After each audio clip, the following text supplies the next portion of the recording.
Muy breve porque ya estamos todos cansados, agotados desde ayer y me voy a concentrar en temas bastante concretos. La exposición que yo tenía que hacer, bueno, para empezar soy parte de un colectivo que se llama Warmisisa, que hemos empezado en La Paz porque es un colectivo de indias, aymaras, quechuas principalmente, que tenemos este problema que nos hemos planteado y que nos hemos cuestionado a nosotras mismas, el tema de la ausencia de las indias politizadas.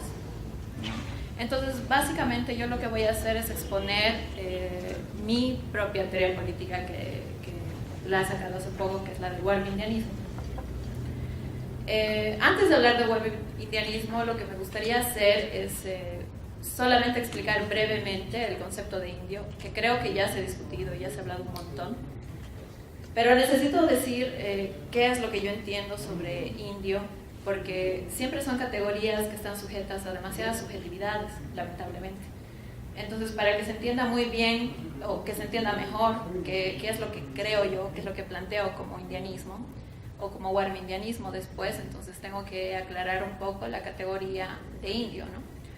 Indio es una categoría supraétnica, lo que significa que es una categoría que ha abarcado a todos los grupos nacionales, si quiere decirse así, que estaban en América cuando han llegado los colonizadores. Eso quiere decir que un mapuche, un aymara, un inca, un maya, un azteca han sido catalogados como indios. Y esta categoría ha nacido precisamente cuando han llegado los colonizadores a estas tierras. Entonces, a mí me interesa recalcar mucho que es una categoría que ha nacido cuando han llegado los colonizadores, porque en ese momento es cuando ha nacido como una categoría social, pero principalmente económica y política. Y para mí ese es un tema súper importante, porque es entonces cuando ha nacido la dualidad política en este país o en este continente, en el sentido de que hemos tenido a los colonizadores y a los colonizados, a los opresores, a los oprimidos, etcétera, ¿no? Esa dualidad de opresión que ha habido. O sea, esa dualidad para oprimirnos en base a la categoría de indio.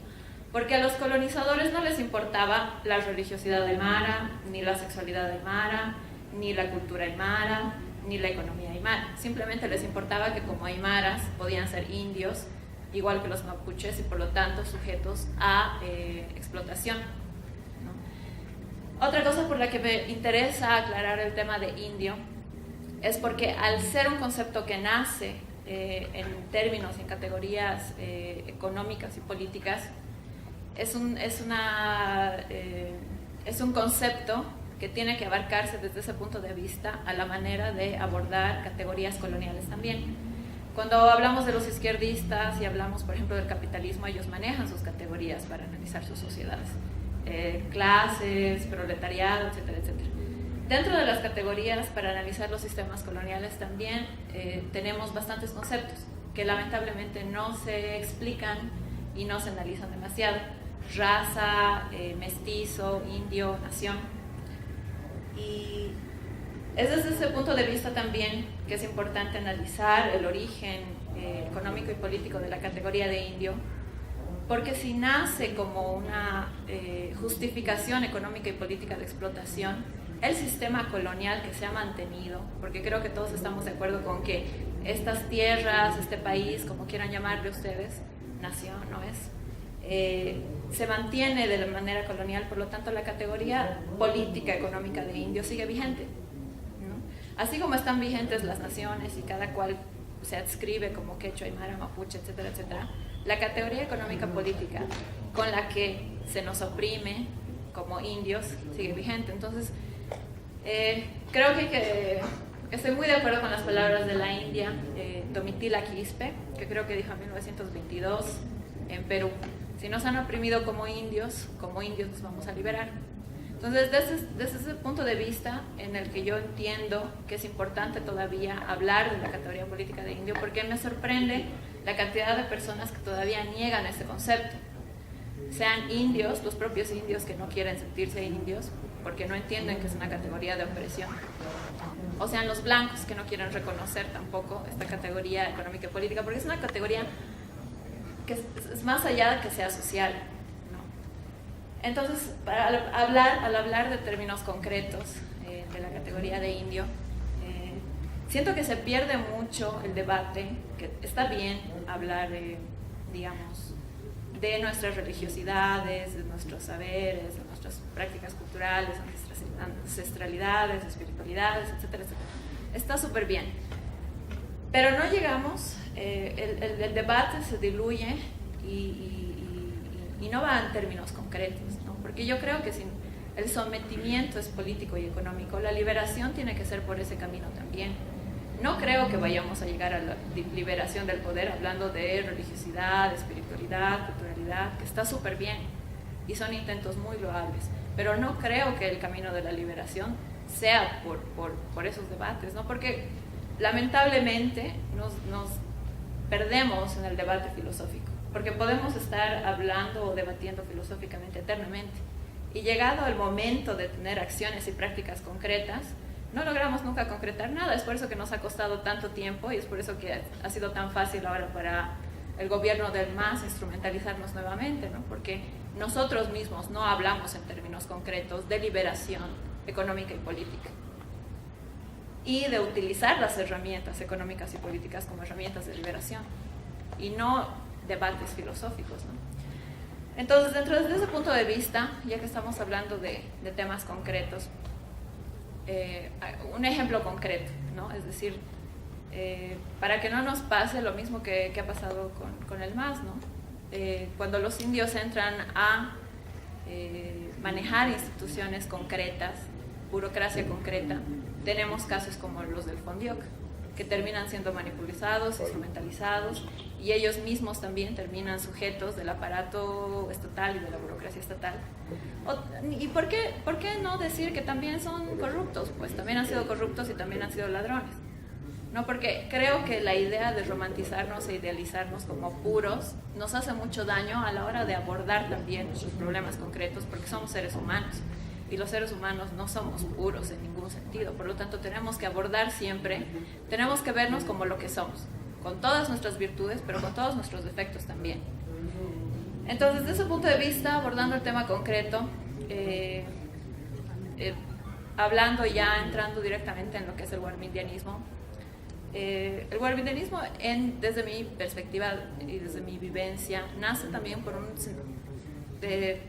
una experiencia bien concreta, que es que no hay indias politizadas. No veo indias que escriben, no veo indias que estén haciendo acción política concreta.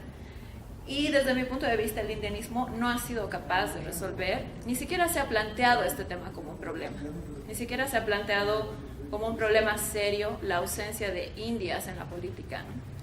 Entonces, si no se ha planteado ese problema, obviamente tampoco está buscando soluciones concretas a los problemas de las indias. Y es por este punto simplemente sencillo y así de concreto que nace para mí lo del warmindianismo, ¿no? Voy a poner un ejemplito y me alegra que esté aquí Pablo Mamani, no sé si está escuchando, creo que está dormido, pero me gusta que esté aquí para decirle de frente, porque lo he dicho ya anteriormente, igual en un evento que tenía sobre Chachahuarmi.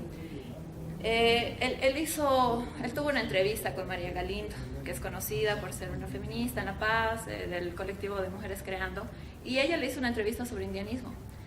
Y en general a mí me gustó mucho la entrevista hasta la parte en la que María Galindo le pregunta sobre el tema del machismo en las poblaciones indias o dentro del indianismo o dentro de los indios. Y Pablo Babani le dice que no hay machismo, que no sé si le habla de Chachahuarmi porque ya no recuerdo mucho, pero más o menos le dice que no es un problema que existe. Y yo hubiera dicho todo lo contrario, yo he dicho que sí es un problema que existe, que los indios sí somos súper machistas, los indios y las indias también, ¿no? Entonces, yo no creo que sea adecuado negar estos problemas, porque si negamos estos problemas, intentamos idealizar o romantizar este tipo de problemas, en el fondo no estamos siendo capaces de reconocernos tal y cual y como somos, por lo tanto de plantear soluciones concretas y reales a los problemas que tenemos. Yo ya lo he dicho previamente en varios artículos que he escrito, siempre he dicho, el indianista que no reivindica la India, en el fondo no es indianista, porque es un tema de naciones. Y en las naciones estamos tanto los indios y como las indias. Entonces, ¿por qué me interesa a mí hablar? O sea, bueno, pongo el ejemplo de Pablo Mamani como algo concreto, pero en el fondo es algo que es transversal a todo, o sea, está más allá de generaciones, porque las nuevas generaciones indianistas supuestamente no se han librado para nada de este tema, tampoco tocan el tema de la India, ni reivindican en ningún momento, o sea, son igual de opresivos e igual de negadores de la opresión hacia la India, igual que las viejas generaciones. Y tampoco es un problema de localizaciones, porque lo encuentras igual de fuerte en el área rural que en el área urbana. Y esto es algo que tenemos que decirlo, y creo que tenemos legitimidad de decirlo las indias y de cuestionarlo precisamente, ¿no? Porque yo he notado no con preocupación, pero me ha llamado la atención que siempre que las indias o las indianistas y las cataristas quieren abordar el tema de género y quieren criticarles a los hermanos su machismo y su opresión hacia nosotras, siempre tienen que recalcar reiterativamente que no son feministas, ¿no? Porque les han vendido el cuento de que antes de que llegaran los españoles nosotros vivíamos en armonía y que nos queríamos mucho y que todos éramos iguales y complementarios, y que los españoles son los que han traído el machismo, y que el feminismo es una corriente occidental y otra moda occidental más que llega un poco más tarde, pero que es otra vaina occidental, ¿no? Y creo que son macanas. A mí me vale un poroto que me digan feminista, ¿no? Porque creo que es como que es una especie de insulto y es una especie de miedo que les meten a las indias para que las indias no puedan decir de frente sus críticas a los indios, ¿no? O sea, cuando intentan romantizar las relaciones que tenemos, por ejemplo, encubriéndolas como chachahuarmi, que no existen, porque no existen. Es decir, lo que estamos haciendo es negar un problema que tenemos, ¿no? En vez de hablar de cosas concretas que nos suceden a las indias, como por ejemplo las violaciones, como por ejemplo la cantidad de abortos que hay de chicas adolescentes o de chicas adolescentes que se embarazan, como la cantidad de chicas que son utilizadas en la trata y tráfico de personas, como la cantidad de niñas que se venden en las fronteras. Justo hace poco estaba debatiendo un dato: de cada 10 mujeres, 6 han sufrido violencia, algún tipo de violencia sexual en este país. ¿Y cuántas indias somos las que estamos en este país? Pues somos la mayoría. Eso significa que dentro de esa estadística somos un montón de indias que estamos sufriendo violencia, que estamos sufriendo todo tipo de violencia, empezando de la sexual y terminando en la política, ¿no? Entonces yo creo que desde ese punto de vista no hay que idealizar. Es decir, yo toco el tema del walminderismo porque creo que las indias somos las que tenemos la legitimidad y somos las que tenemos que cuestionar estos temas, pero además que como indias tenemos que cuestionar el indianismo, su ausencia de haber trabajado este tema también, y de no haber hablado de los temas concretos de las indias también. Otro ejemplo: hace unos días ha salido la noticia de una quechua que ha venido a la ciudad porque su marido le pegaba y le maltrataba un montón, y que no ha recibido la ayuda pertinente en las instituciones pertinentes y por lo tanto ha tenido que regresar a su comunidad. Y no he leído y no he visto un solo indio o indianista que se haya pronunciado pública o privadamente sobre este hecho. El único indianista que conozco que ha tocado el tema ha sido el Malco, cuando le he dicho a la Amalia Pando: yo lucho para que mi hija no sea tu sirviente. Y sé que el Balco ha escrito algunos capítulos sobre Bartolina Sisa en sus libros, y sé que Ayarquispe también ha escrito algunos temas relativos a las indias en sus libros, pero son demasiado pocas personas y es demasiado insuficiente la teoría y la problematización que se ha hecho de la ausencia de las indias en la política, ¿no? Porque cuando hablo de que el indio es una categoría económica y política de opresión, es exactamente de la misma manera que analizo el tema de la India. Y las opresiones que se ejercen desde el punto de vista de género sobre la India también son opresiones económicas y políticas. Porque no estoy hablando de temas sociales, de culturales, religiosos, porque esos temas ya he dicho que no me interesan, que me parecen secundarios al tema de la opresión de poder dentro de las categorías coloniales de análisis y por lo tanto de liberación, ¿no? Entonces, creo que es un tema que evidentemente queda mucho para hablar, queda mucho que abordar.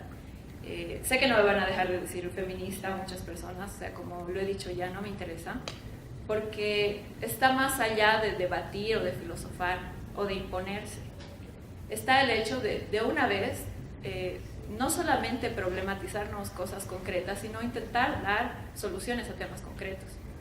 Creo que como indianistas muchas veces divagamos mucho en lo ancestral, cultural y religioso, y a mí me sorprende que muy pocas veces nos problematizamos, por ejemplo, qué hacemos con la burocracia, qué hacemos con la corrupción, qué hacemos con cosas que están afectando a nuestras naciones y que por lo tanto nosotros como indianistas deberíamos ser los que somos capaces de dar solución a nuestros hermanos, porque sabemos que el aparato político, burócrata estatal no lo está haciendo y no lo va a hacer, ¿no? Porque está muy bien criticar, pero también hacen falta propuestas, ¿no? Y desde ese punto de vista yo abordo el indianismo porque es, o el warmindianismo, porque es un intento no solamente de teorización y de debate, ni de problematizar solamente situaciones, sino es realmente un intento que va a ser un intento de trabajo de toda la vida, de intentar las respuestas también.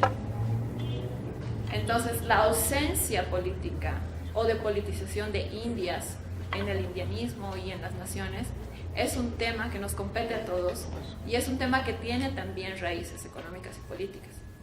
No es un tema solamente, es decir, si como indios vemos a las indias solamente como amantes, como esposas o como paridoras de hijos, pero si nos planteamos realmente el poder, nos plantearíamos a las indias como médicas o como ingenieras o, ¿por qué no?, como presidentas indias también, ¿no? O sea, si nos planteamos el poder en serio como nación, tenemos que empezar a considerar muy seriamente el problema de la ausencia de indias en la política y en el indianismo.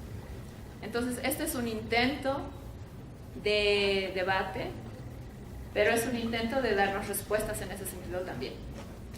Y creo que es esto.